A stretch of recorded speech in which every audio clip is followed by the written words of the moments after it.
So I'm going to do the test one more time. I tested the 100% stock air filter against the Sprint drop-in filter with the IXL exhaust. I got a little bit of a gain, but I thought it was probably variation from run to run.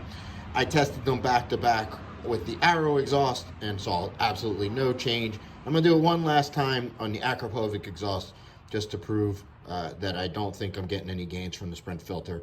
I'm also going to do a second test where I'm going to remove the seat.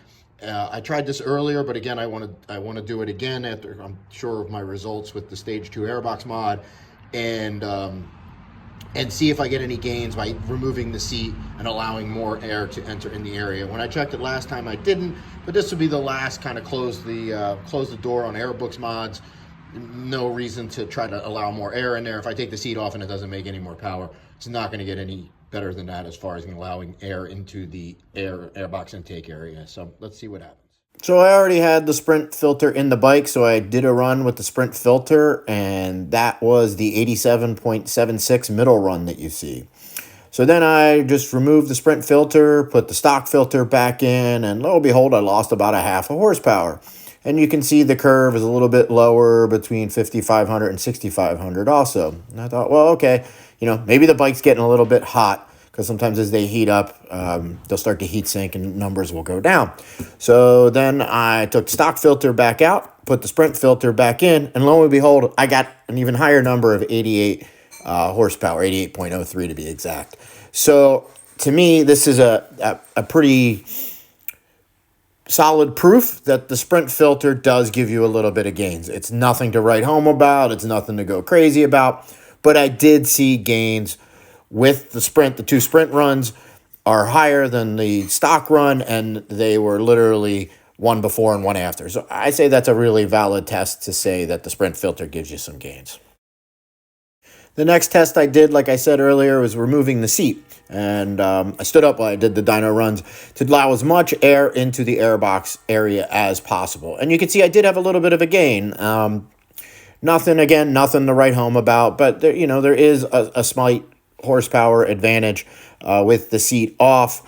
Ignore the cursor. I just left that on by accident because I was doing a bunch of runs and looking at stuff and just happened to leave the cursor on. But you can still see that the blue run, which is with the seat off, is a little bit higher than the red one. And I also repeated this test with the Sprint filter.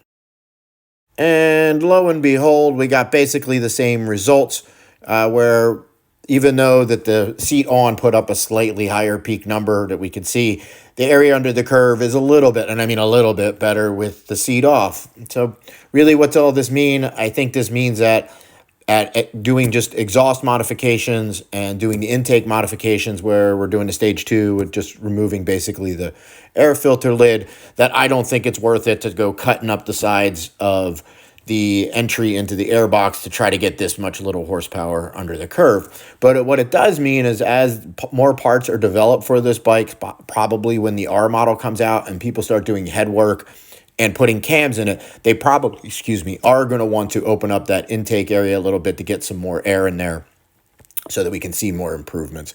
So for me, until from now to the end of time, but for at least a little while, I am closing the door and I am done doing intake mods. I'm just going to stick with the Stage 1 and Stage 2, which is Stage 1 is pulling the snorkels and removing the little foam off the element. Stage 2 will be removing the surround, or removing the airbox lid and just leaving the surround. And I will have different flashes for each of those setups with each exhaust setup because it's needed. The difference between the Sprint filter and the stock filter does not require customized tuning.